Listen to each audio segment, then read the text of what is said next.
अच्छा, ये इक्वेशंस के हवाले से एक थोड़ी बहुत ही इम्पॉर्टेंट ऑब्जर्वेशन है और इसको हम थोड़ा सा डिस्कस कर लेते हैं। अब मिसाल के तौर पे मेरे पास एक इक्वेशन है, let's say that is 7x + 1 and divided by 8 is equal to let's say 1। ठीक है, तो ये मुझे एक इक्वेशन अगर गिवन है, तो ये इक्वेशन मुझसे कह रहा है कि एक नंबर है, उसको मैंने 7 से मल्टीप्लाई किया, उसमें 1 ऐड किया, 8 से डिवाइड किया, तो आंसर आ गया 1। तो हम इसको नाम दे देते हैं इक्वेशन नंबर 1 का। ठीक है, अच्छा अब ये देखें कि यहाँ पर जो सूरत हाल है वो ये है कि 8 से हम ये सारा एक्सप्रेशन जो है ये डिवाइड हो रहा है। ठीक है, यानी सबसे पहले x है वो 7 से मल्टीप्लाई हो रहा है, उसमें 1 ऐड हो रहा है और फिर जो है वो 8 से डिवाइड हो रहा है। तो हमने x को अकेला करना है। x को अकेला करने के लिए देखो यहाँ 8 से डिवाइड हो रहा है, तो मैं अगर इक्वेशन की दोनों साइड्स को मैं 8 से मल्टीप्लाई करूँगा, ठीक है, तो ये जाएगा देखो 8 multiplied by 7x + 1 and divided by 8 is equal to 8 multiplied by 1। ठीक है, अब चूंकि मल्टीप्लिकेशन कम्यूटेटिव होती है, आप लेफ्ट साइड पर रखकर मल्टीप्लाई करें या राइट साइड पर रखकर मल्टीप्लाई करें तो it will not make any difference. ठीक है, तो अगले स्टेप में मैं इसको इस तरह से लिख सकता हूँ 8 मल्टीप्लाइड बाय 1/8, क्योंकि देखो 8 से डिवाइड करने का मतलब होता है कि आप 1/8 से मल्टीप्लाई कर रहे हैं। ठीक है, और फिर multiply by 7x + 1 is equal to 8। ठीक है, अब इन दोनों को मैं, अब ये बात आपको मालूम है कि 8 और 1/8 एक दूसरे का मल्टीप्लिकेटिव इनवर्स होता है, और according to the real numbers अगर किसी भी नंबर को उसके मल्टीप्लिकेटिव इनवर्स से मल्टीप्लाई किया जाए तो आंसर आता है 1, जो कि मल्टीप्लिकेशन की आइडेंटिटी है। तो ये आता है 1, और 1 multiply by 7x + 1 is equal to 8। ठीक है, और 1 चूंकि मल्टीप्लिकेटिव आइडेंटिटी है, किसी भी चीज़ को 1 से मल्टीप्लाई करेंगे तो आंसर इटसेल्फ खुद ही आ जाता है। तो 7x + 1 इज इक्वल टू 8। ठीक है, अब यहाँ पर 1 एडअप हो रहा है, तो मुझे दोनों साइड्स पर -1 को 1 से सब्ट्रैक्ट करना पड़ेगा, या दूसरे अल्फाज में मैं दोनों साइड्स पर -1 ऐड करूँगा। तो ये हो जाएगा 7x + 1 और फिर प्लस -1 इज इक्वल टू 8 + -1। ठीक है, अगले स्टेप में मैं इसको लिख सकता हूँ, चूंकि एडिशन एसोसिएटिव होती है, तो 7x + 1 + -1 इज इक्वल टू 8 + -1 यानी कि 8 - 1, जो कि हो जाएगा हमारे पास 7। 1 और -1 की एडिशन, क्योंकि दोनों एक दूसरे का एडिटिव इनवर्स है, तो ये 0 हो जाता है, और 0 जो है वो एडिटिव आइडेंटिटी है। 7x + 0 is equal to 7। ठीक है, तो किसी भी नंबर को जब हम 0 को ऐड अप करते हैं तो वो इटसेल्फ रिटर्न हो जाता है, क्योंकि एडिशन 0 जो है वो एडिटिव आइडेंटिटी है। ये हम जब रियल नंबर्स की प्रॉपर्टीज डिस्कस करते हैं तो उसमें ये डिस्कस करते हैं कि 0 इज एडिटिव आइडेंटिटी, और किसी भी नंबर को अगर हम 0 में ऐड करें या 0 में किसी भी नंबर को ऐड अप करें तो वो number as it is return हो जाता है।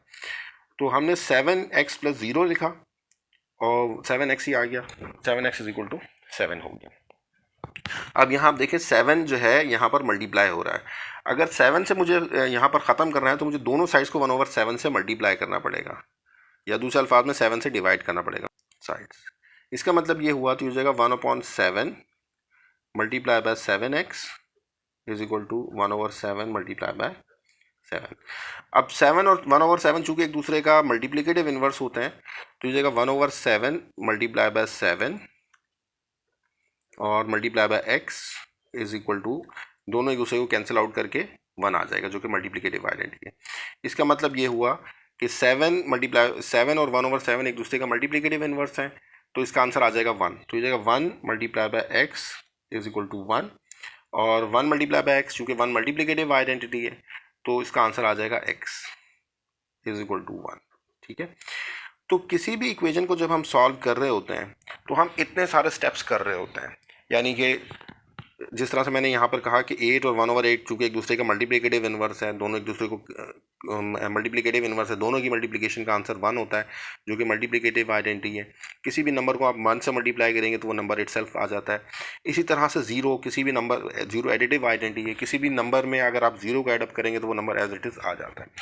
तो हम क्या करते हैं, हम इतने सारे स्टेप्स हम नहीं करते अमूमन, वैसे तो ये सारे स्टेप्स बैकग्राउंड में चल रहे होते हैं, लेकिन हम अमूमन इतने सारे स्टेप्स हम नहीं करते हैं। हम सिंपली क्या करते हैं कि 7x + 1 divided by 8 is equal to 1 है। हम ये कहते हैं कि जी 8 यहाँ पर डिवाइड हो रहा है तो वहाँ जाकर मल्टीप्लाई हो जाएगा, तो हो जाएगा 7x plus 1 is equal to 1 multiply by 8, यानी कि 7x plus 1 is equal to 8।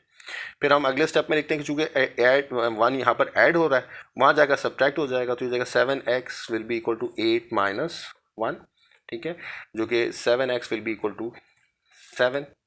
और हम ये कहते हैं कि जी चूँकि 7 यहाँ पर x के साथ मल्टीप्लाई हो रहा है तो वहाँ जाकर डिवाइड हो जाएगा, तो x will be equal to 7 upon 7 और x का आंसर आ जाता है 1।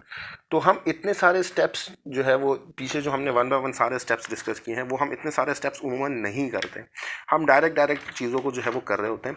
लेकिन ये उस वक्त मुमकिन होता है जब आपकी बहुत अच्छी प्रैक्टिस हो, प्रैक्टिस आप करते रहें, तो उस वक्त एक स्टेज ऐसी आती है कि आप इस काबिल हो जाते हैं कि आपकी ऑब्जर्वेशन इतनी अच्छी हो जाती है कि आप डायरेक्ट ये स्टेप्स करने लग पड़ते हैं। तो हम इतने सारे स्टेप्स उमूमन नहीं करते, वरना यहाँ से लेकर यहाँ तक आने में हमें इतने सारे स्टेप्स पीछे इन्वॉल्व होते हैं। जो प्रॉपर्टीज़ हैं रियल नंबर्स की वो इन्वॉल्व होती हैं, मल्टीप्लिकेटिव इनवर्स, एक दूसरे का additive inverse, additive identity, multiplicative identity, ये सारे जो है स्टेप्स इन्वॉल्व होते हैं। लेकिन हमारी चूँकि हम प्रैक्टिस कर करके इतने ज़्यादा बाज़ों का जो है वो एक्सपर्ट हो जाते हैं, इतना ज़्यादा हमारा हाथ जो है वो सेट हो जाता है, तो हम ये स्टेप्स इतने सारे नहीं करते और हम डायरेक्ट ये सारी चीज़ें जो है वो करते हैं और डायरेक्ट जो है ना वो हम आंसर फाइंड आउट कर रहे होते हैं। लेकिन ये सिर्फ और सिर्फ उस केस में होता है कि जब आपकी बहुत अच्छी प्रैक्टिस हो, उस समय आप जो है वो इतने ज़्यादा एक्सपर्ट हो चुके होते हैं कि आप स्टेप्स को स्किप करके और डायरेक्ट जो है ना ये सारी चीज़ें कर रहे हैं।